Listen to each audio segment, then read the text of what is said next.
Welcome to AP today news. Parvathipuram Manyam జిల్లా వరుస దొంగతనాలతో భయాందోళన చెందుతున్న పార్వతీపురం ప్రజలు. పార్వతీపురం మండలం నర్సీపురం గ్రామంలో భారీ చోరీ. పెద్ద వీధిలో 2 ఇళ్లలో చోరీ చేసిన దొంగలు. ఒక ఇంట్లో 25 తులాల బంగారంతో పాటు 50 తులాల వెండి, 40,000 రూపాయల నగదు చోరీ. మరో ఇంట్లో ఎంత బంగారం పోయిందో తెలియవలసి ఉంది. దర్యాప్తు చేస్తున్న పోలీసులు.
దొంగలు పడ్డారు. మేము క్యాంప్ వెళ్ళామండి.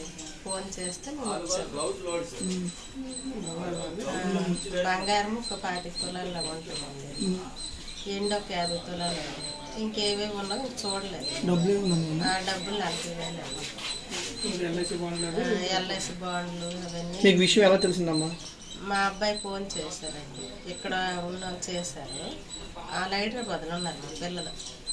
వాళ్ళు చేశారు అక్కడ పెదమేరంగి. మీరు ఎవరు వెళ్ళారమ్మా? ఎక్కడికి వెళ్ళారు? పెదమేరంగి వెళ్ళామండి. ఫంక్షన్ కానీ వెళ్ళాము. నేను 11:30 అప్పుడు.